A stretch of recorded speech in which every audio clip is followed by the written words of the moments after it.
Please remain standing throughout the playing of our national anthem, following the reciting of the Pledge of Allegiance. American Legion Post 184, post the colors.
Ladies and gentlemen, please join me in the Pledge of Allegiance. I pledge allegiance to the flag of the United States of America and to the republic for which it stands, one nation, under God, indivisible, with liberty and justice for all. Color Guard, order, arms. Color Guard, post the colors.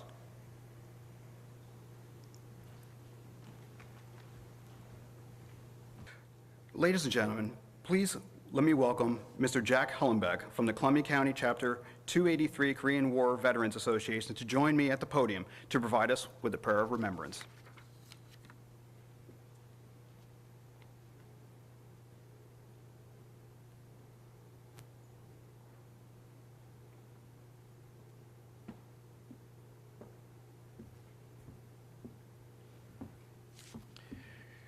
Good morning. Will everyone please join with me in a moment of silence for the victims of this terrible shooting recently in California.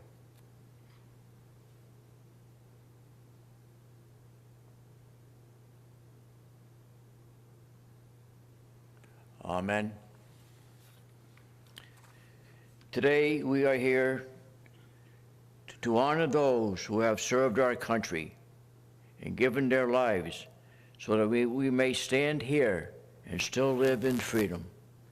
We need to be constantly reminded of our gift of freedom and of those who gave all to make sure future generations continue to know life in a free, democratic society. Remembering those who have passed is only half of the task that is before us today. We must also carry their love, honor, and duty forward to the future generations that will pass. Our children must know who they were, what they did, and why they did to do something they did. To do something less would be a disservice to their sacrifice and their memories. Those that are gone created a clear pathway for us to continue on. We must never waver from that path of freedom and democracy. Take their memories, take their dreams, and walk forward, shouldering the cause of freedom. Carry it high and proud. They did, and now you must walk forward for them and for our children.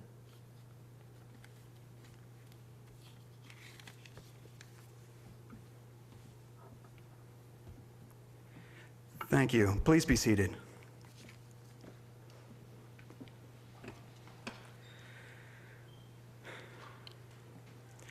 I would like to welcome you all today's ceremony, and thank you all for attending. I'm honored to be speaking to you today on such an important occasion. We're here today to honor our service members and to remember their sacrifices they made and the courage it took to defend our country. The writer, Michael D. Montaigne, once said, "Valor is stability, not legs and arms, but courage and the soul." We're honored here today to honor our heroes, to remember their achievements, their courage and their dedication, and to say thank you for their sacrifices. Thinking of the heroes who join us in this group today and those who are here only in spirit, a person can't help but feel awed by the enormity of what we encounter. We stand in the midst of patriots and the family and friends of those who have nobly served. I'd like to ask the service members and veterans who are with us today to raise their hands or stand to be recognized.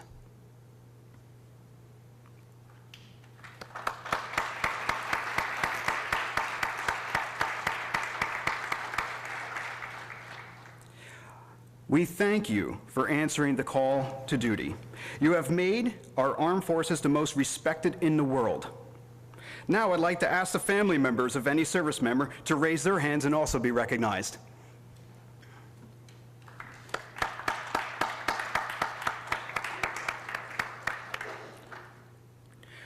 We know that you have lived through difficult times and often taken the heavy load to keep the home fires burning.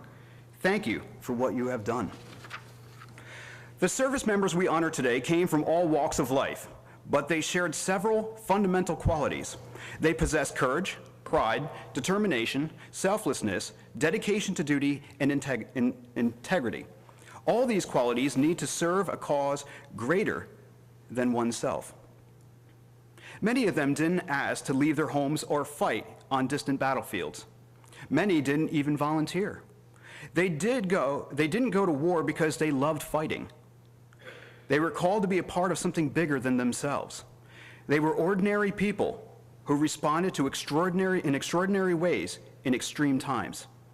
They rose to the nation's call because they wanted to protect a nation which has given them, us, so much.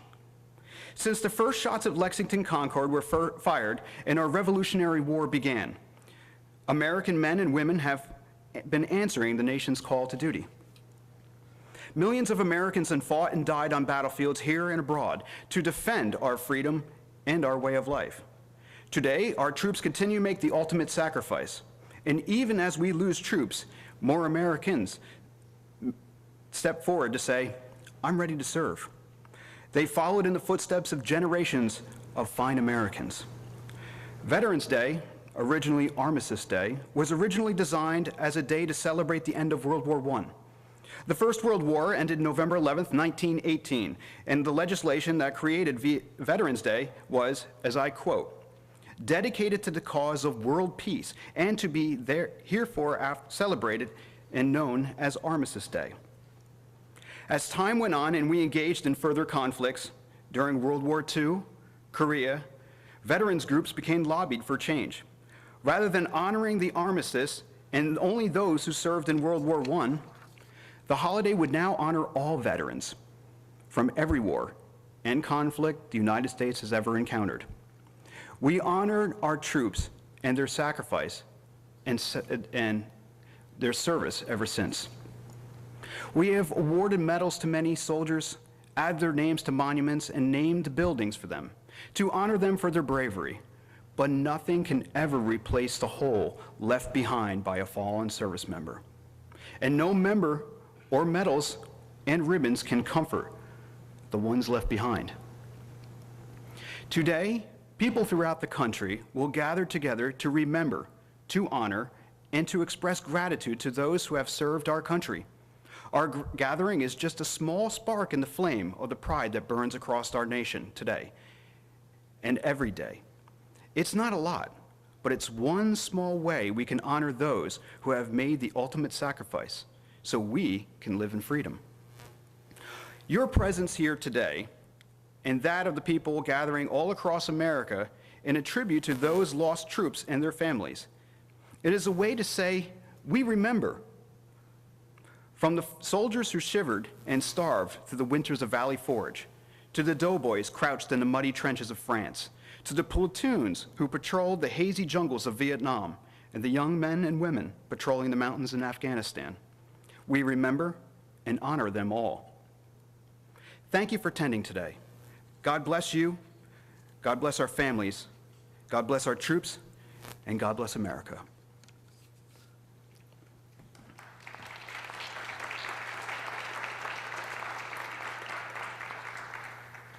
At this time, I would like to invite President James R. Campion, President of Columbia-Greene Community College, to the podium.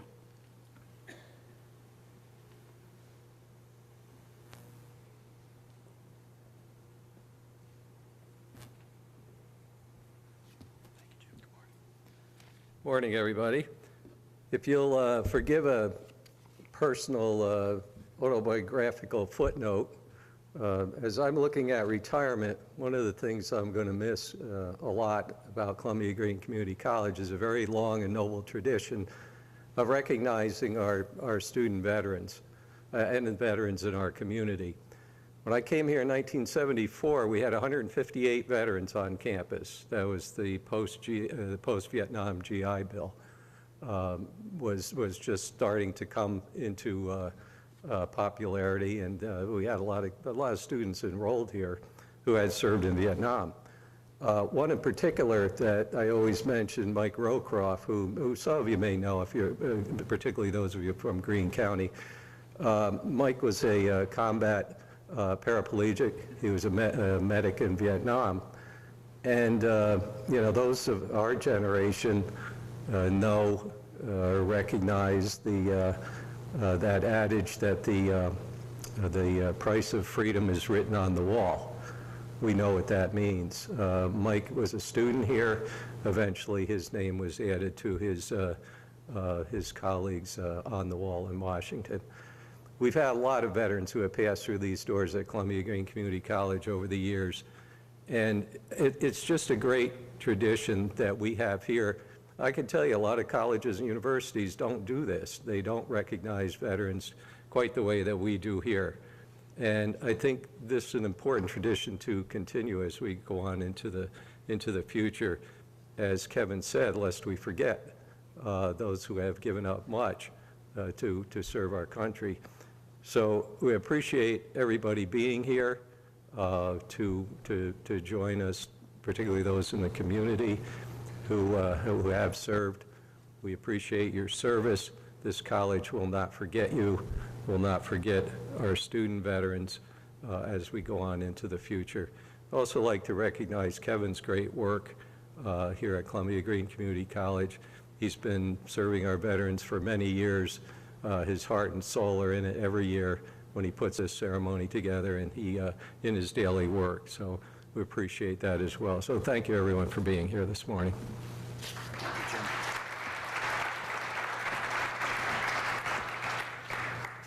Thank you, President Campion.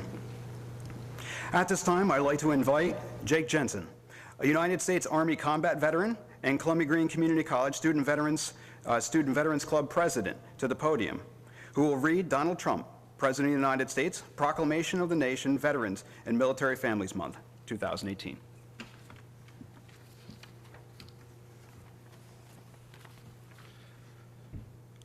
During National Veterans and Military Families Month, we salute the brave and dedicated patriots who have worn the uniform of the United States, and we celebrate the extraordinary military families whose selfless service and sacrifice make our military the finest in the world. Our nation's veterans represent the best of America.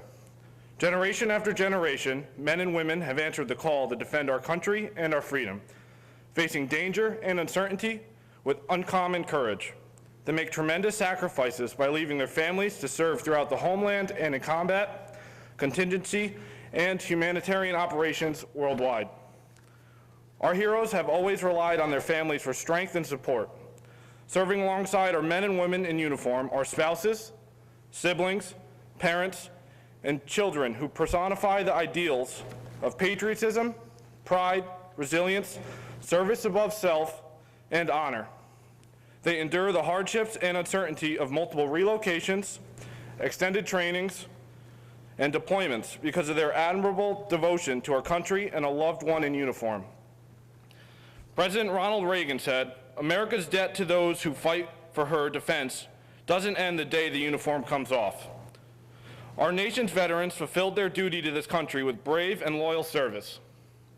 It is our moral and solemn obligation to demonstrate to them our continuing gratitude, unwavering support, and meaningful encouragement.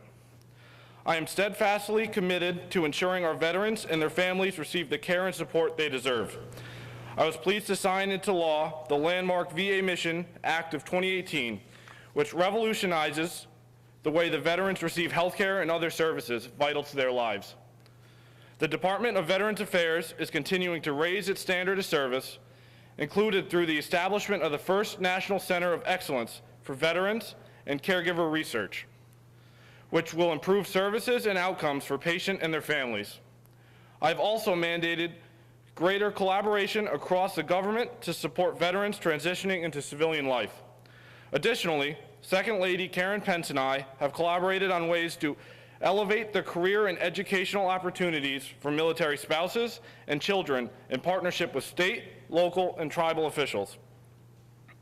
It is most appropriate that in this season of gratitude, we stop to recognize veterans, military families, and those who gave their life in service to this great nation. We are indebted to these heroes for the freedoms we enjoy every day. I ask all Americans to join me in offering our sincere thanks to our veterans and families who love and support them. Now, therefore, I, Donald J. Trump, President of the United States of America, by virtue of the authority vested in me by the Constitution and the laws of the United States, do hereby proclaim November 2018 as National Veterans and Military Families Month. I encourage all communities, all sectors of society, and all Americans to acknowledge and honor the service, sacrifices, and contributions of veterans and military families for what they have done and for what they do every day to support our great nation. In witness whereof, I have hereunto set my hand this 31st day of October in the year of our Lord, 2018, and on the independence of the United States of America, the 243rd Donald J. Trump. Thank you.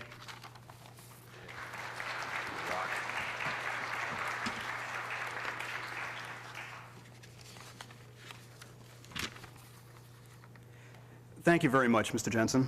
At this time, I would like to invite the first of our guest speakers to the podium, Mr. Timothy Milano. Mr. Milano is a U.S. Army veteran. He served as a private first class, PFC E3, 19 Kilo 10, M1 Armor Crewman in the 11th Armored Cavalry Regiment from 2010 to 2013.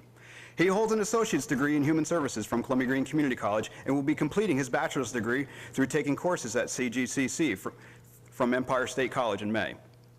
He represents our college veterans by serving as the vice president of the Student Veterans Club and has volunteered multiple times to be a member of the Honor Guard and Color Guard for various parades and events.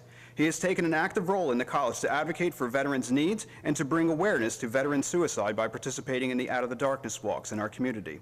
Tim has volunteered as a member of the Human Services Club to assist individuals with disabilities through the college's co-work and the Classroom program. He is currently finishing up his internship for the Greene County Probation and Sheriff's Department and inspires to pursue a career devoted to service and protect his community once again. Tim is a devoted husband and loving father. Ladies and gentlemen, Mr. Timothy Milano.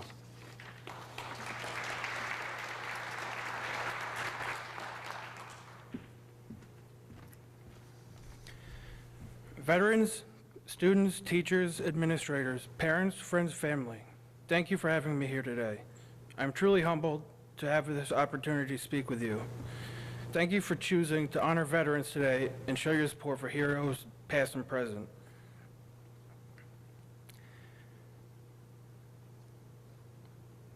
We're here today to honor veterans, to remember their achievements, courage, and dedication. I share the pride of being able to say that I have served in the greatest military in the world. I've made friends, relationships that will truly stand the test of time. Through these hardships, I've learned the risks, just like every other veteran. They've also learned the risks, the sacrifices. We're here today to honor our veterans, remember their achievements. everything that they have done.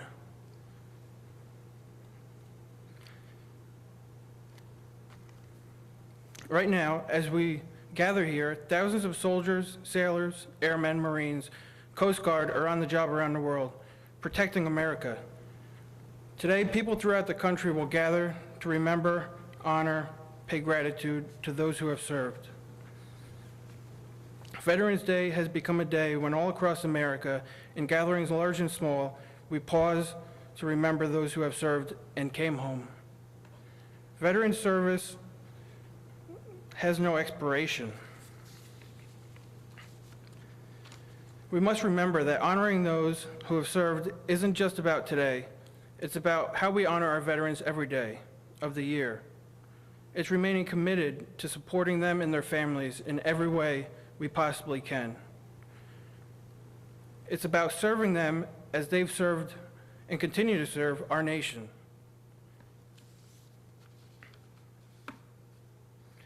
To my fellow veterans here today and across America, whether you served at home, overseas, we are part of an unbroken chain of patriots who have served their country with honor through our life of our nation. On Veterans Day, we honor every man, woman who's ever worn the uniform of our nation. That's who selflessly secured America's promise throughout history.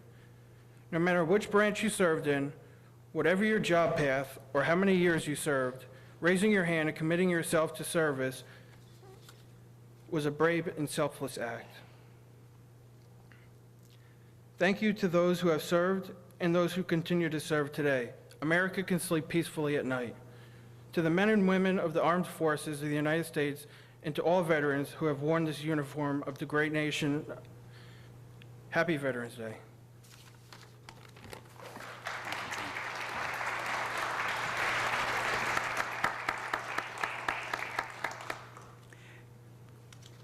At this time, I would like to invite the second of our guest speakers to the podium, Ms. Margaret Peggy Snyder. Ms. Snyder was the charter member and past president of the Capital Region Blue Star Mothers. However, currently serves as founder and president of the Greene County Region Blue Star Mothers Chapter 13 in Athens, New York. She has volunteered as a peer mentor with the Heroes at Home of Rensselaer County and volunteered with the West Athens Lime Street Volunteer Fire Company. She is a life member of the Catskill Rescue Squad and served as an EMT for many years. Peggy currently works as an office manager of the Greene IDA and serves as a secretary for the Green Land Trust Board and secretary for the Village and Town of Athens Planning Board and Zoning Board. She is a wife, a proud mother of 2 children, whose son serves as a Master Sergeant in the United States Marine Corps, and a devoted grandmother. Ladies and gentlemen, Ms. Peggy Snyder.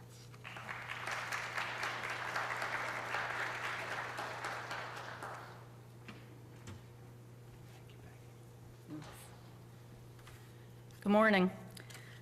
So I was asked to come here and speak about a parent's perspective of having a military child. And I thought, well, there's no better way to do that than to tell about the year that our son was deployed. So as he said, our son Tom is in the Marine Corps.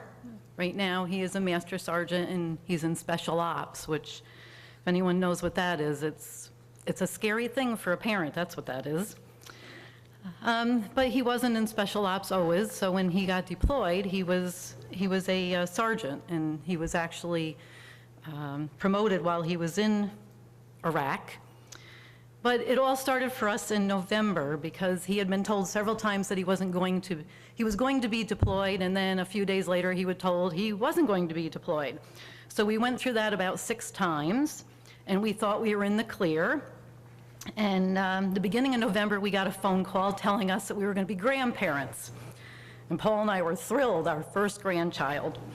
And they had waited 6 years, so we were like, okay, this is good. And then the end of November came the phone call telling us that, well, I'm getting deployed to Iraq for a minimum of a year. So then it's like, oh, now we have a pregnant daughter-in-law and 2 German shepherds living down in Camp Lejeune, North Carolina, and here we are in Athens. This isn't going to work. So we asked Rena to come and live with us, and at first, she was, oh, no, I'll stay here with the dogs, I'll be fine. And after about a week of that thought, she decided, no, I think I'll go to Athens, New York to live. So he was told he'd be leaving 4 days after Christmas, so it gave us a month to get everything done. So the beginning of December, Paul drove down to North Carolina to bring home the 2 German Shepherds, which would start our circus, because we had 2 dogs, we had 2 cats, we also had a dog we babysat for all week for a friend of ours. She came home on weekends, so then that dog would go home. But home came the 2 German Shepherds, and then we lost one of our dogs, and everyone else was getting along okay. And then we ended up losing our other dog. They were both older, but it was hard. But we still had 2 German Shepherds and a little Sheltie to deal with. And then for December, we decided that we would get together as a family, and our daughter lives in Florida, so all of us went to Florida for Christmas. And then we immediately had to come back up to New York because Tom would be leaving out of Albany to go to Iraq.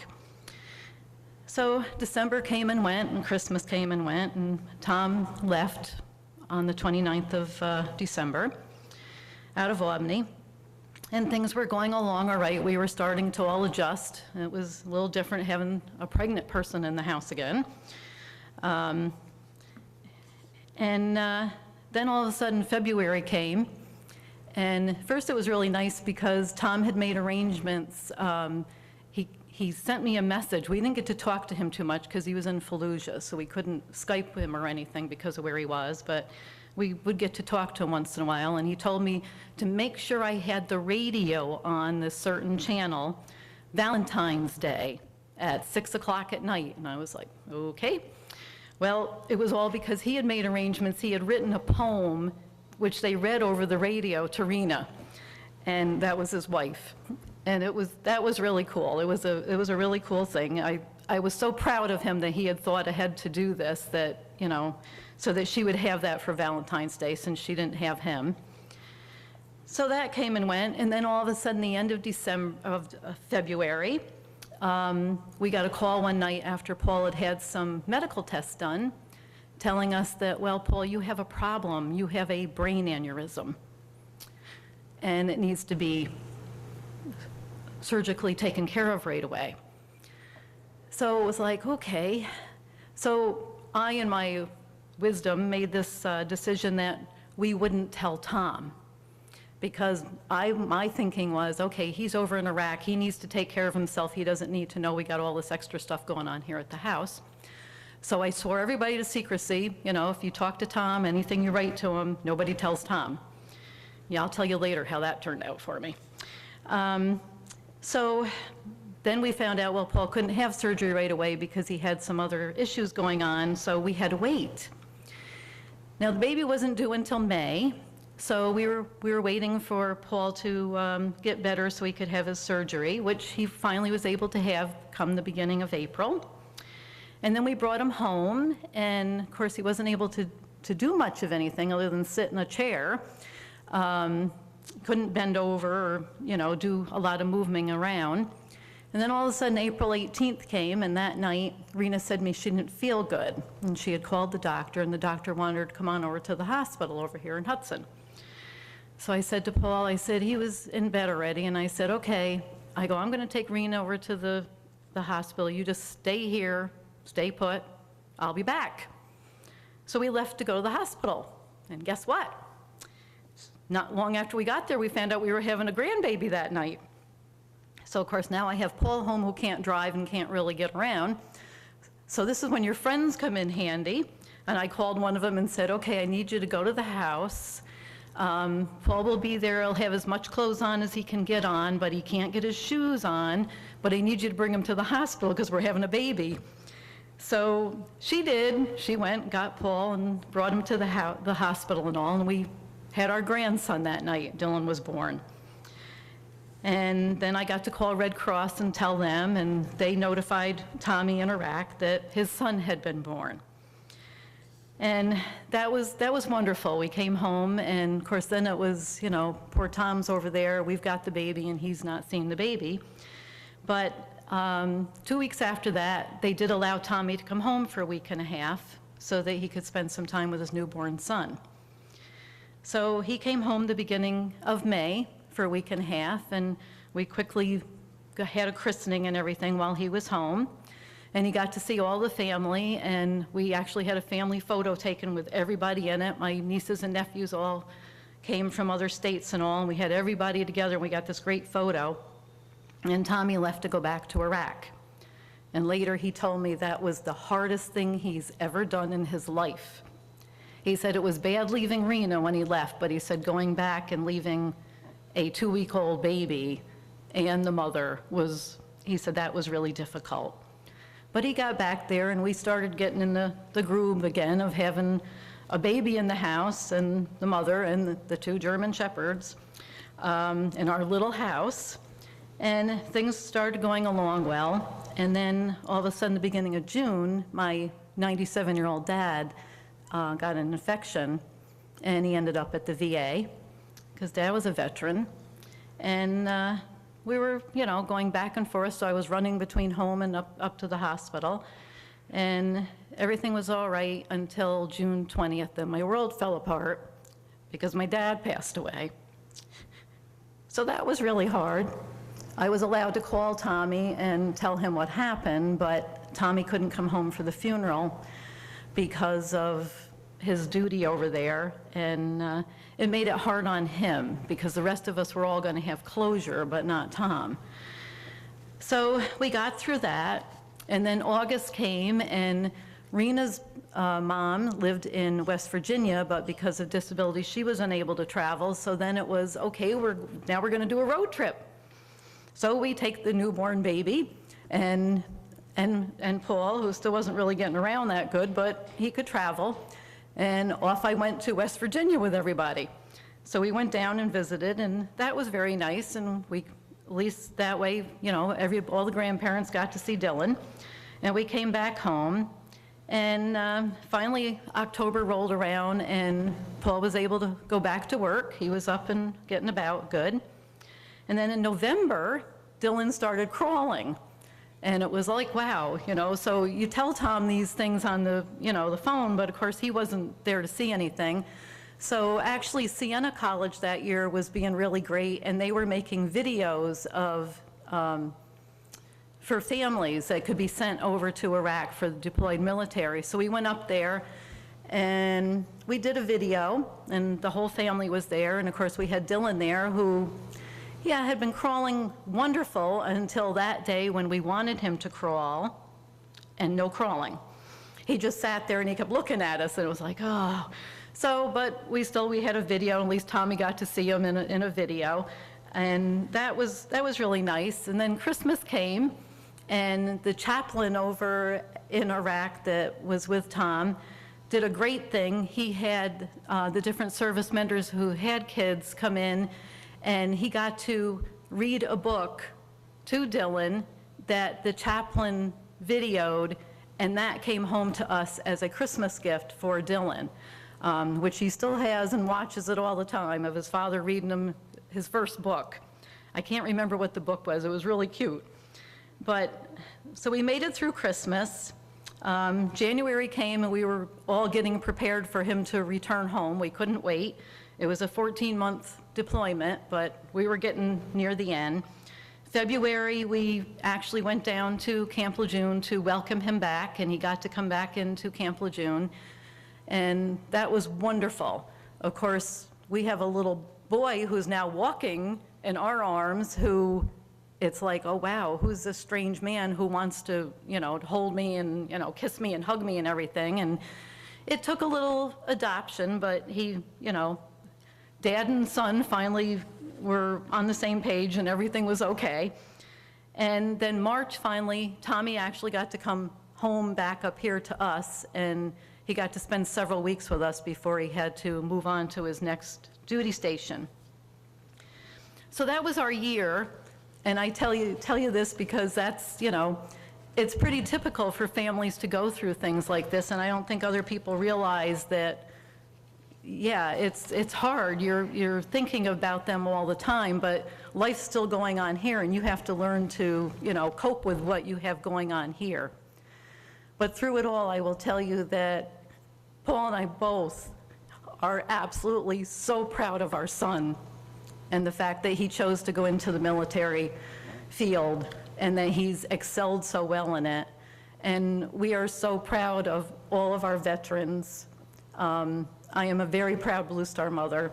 I love working with the veterans in the community. I love working with the military, sending packages to them, trying to bring a little, smile and all to their year when they get those packages. We love getting our notes and everything back from the military. So to all the veterans out there, I say thank you so much. We can't praise you enough for everything you've done. And happy Veterans Day to everyone.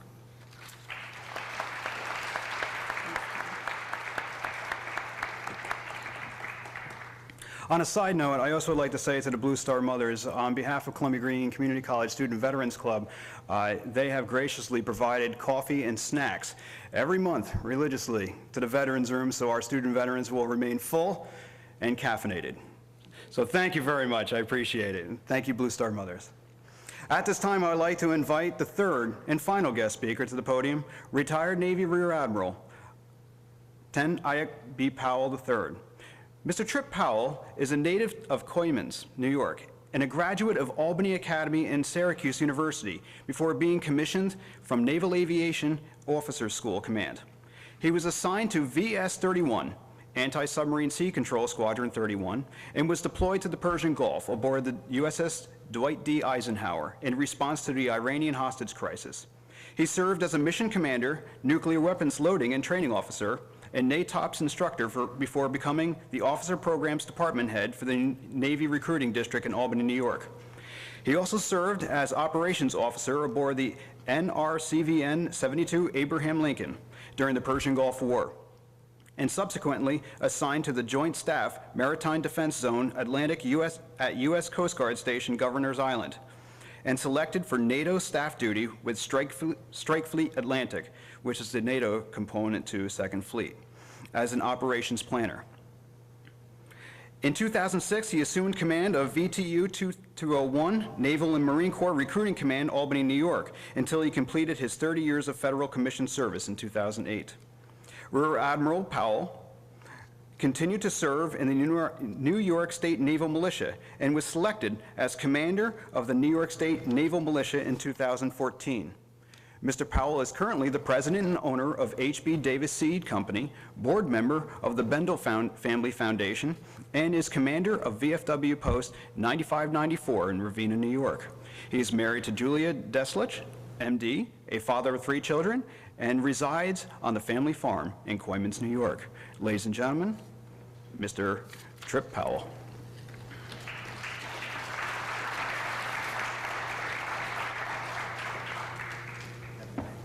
Thanks. Do you mind if I not use the mic? Sure. Can you hear me in the back? I like to walk around. I think I was probably ADD before that was cool.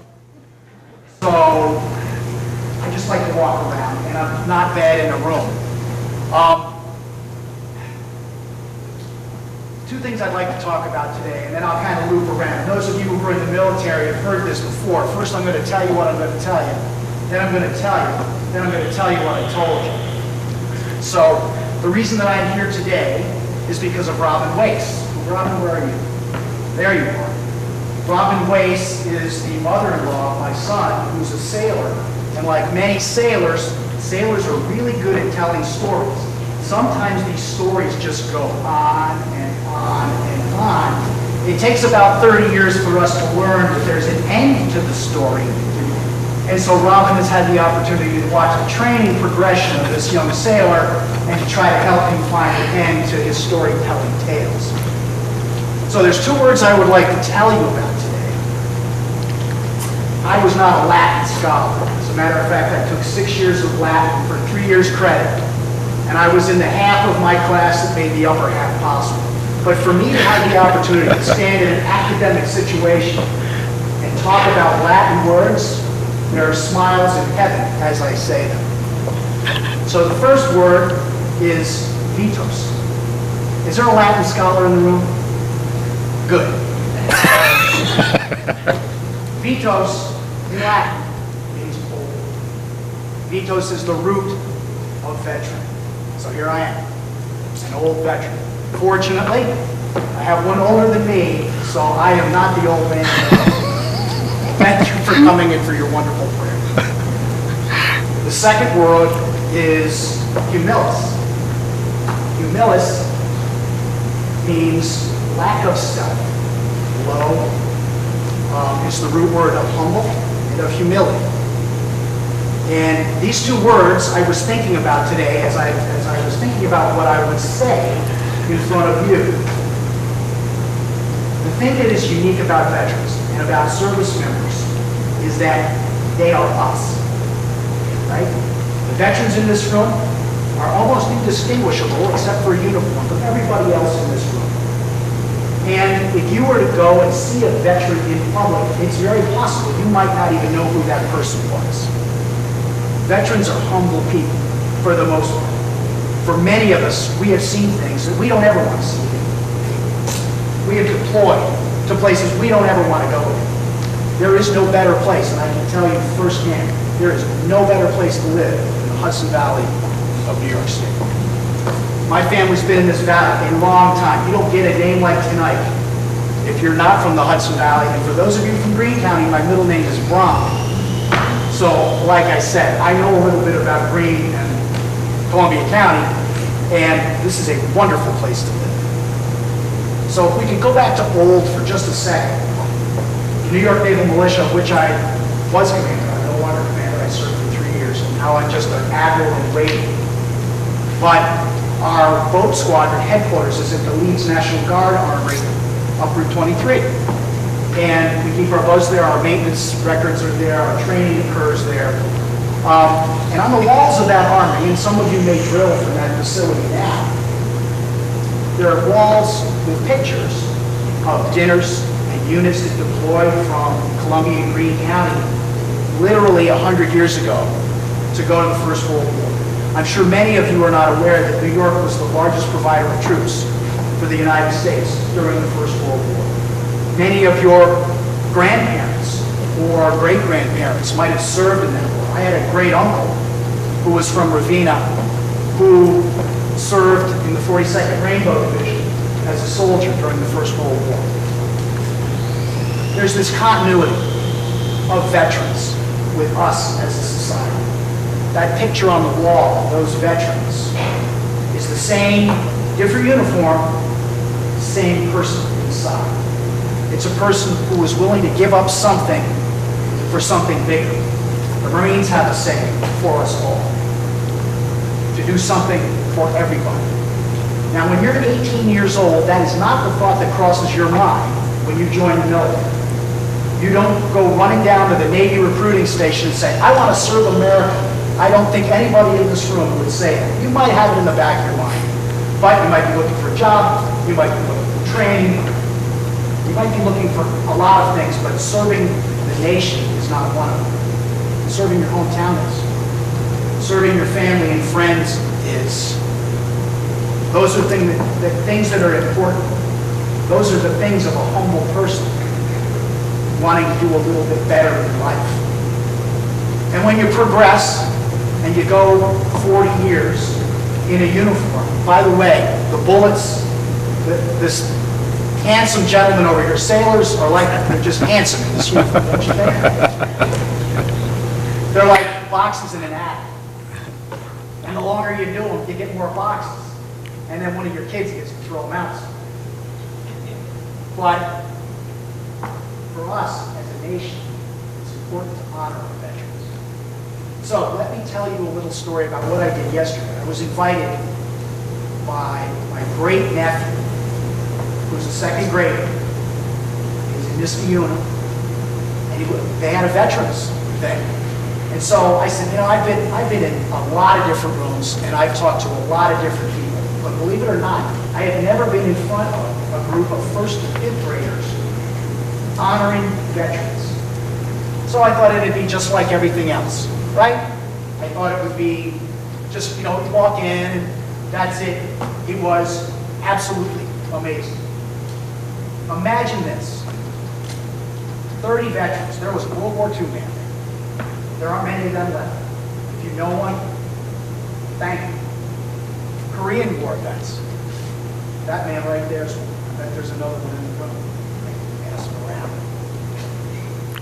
We walked into this room, and here was 200 kids sitting on the floor of this gym, and they got up and sang, "Proud to be an American." Think about that. You're a soldier, and you walk into a room like that, and they're clapping for you. I saw Tim Bray. I saw what you were thinking when you were talking. This is not an easy thing for veterans to do, because veterans are humble. We don't brag about what we do. Well, Navy fighter pilots are an exception, right? We don't brag about what we do. We don't talk about much. But when you walk into a room with 200 kids and they're singing "Proud to be an American," and then everybody in the room says the Pledge of Allegiance, and everybody in the room sings the national anthem, and you hear 200 young voices sing that song, and those songs, it is overwhelming. Because it's not about the veteran always. It's about them, right? They're honoring us because they're showing us the future of America. Think of it. 200 kids, and this is in Niskayuna, so what's that right next to? GER&D. There are kids every shape and size, every color. Tall kids, short kids, that's the future of America.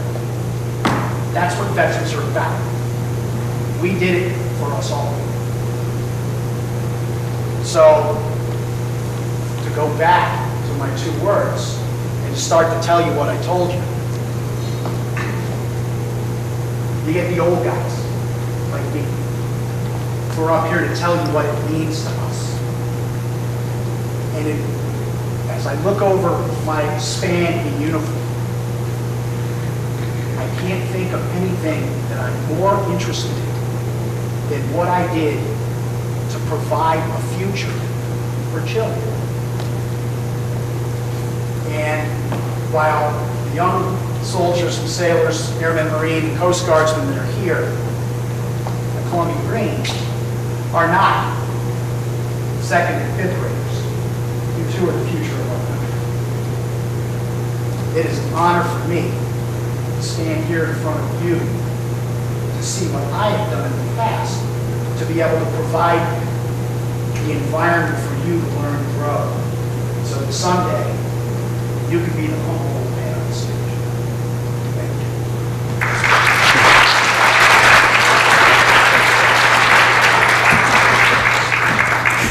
Thank you very much, Mr. Tripp. I appreciate it. Ladies and gentlemen, we will begin laying the wreath to pay tribute to our fallen heroes on stage.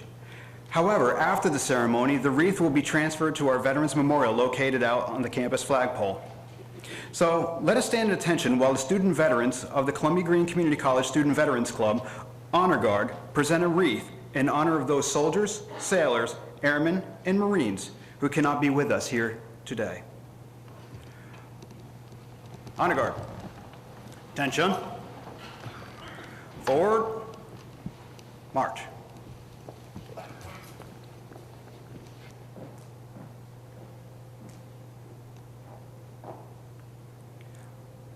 Honor Guard. Right. Face. Honor Guard. Present. Arms.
Order.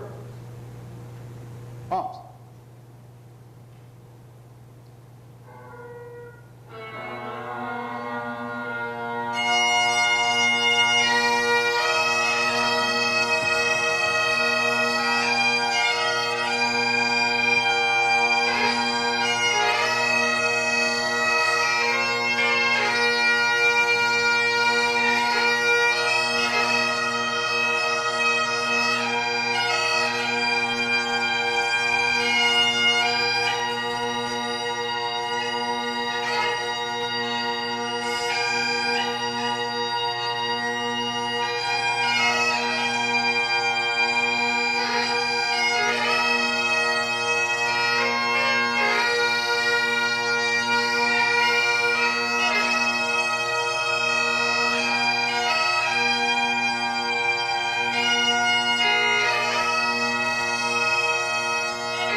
Honor guard. Left face. Forward. March.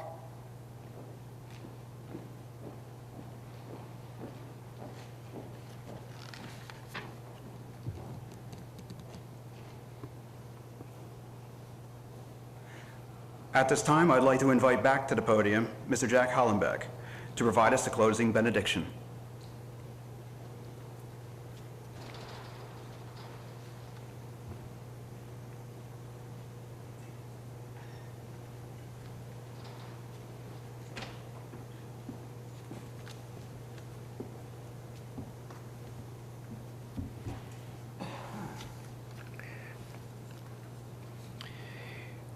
We remember today all those who have come before us and given the greatest gift to our democratic nation, their lives, their duty, their honor.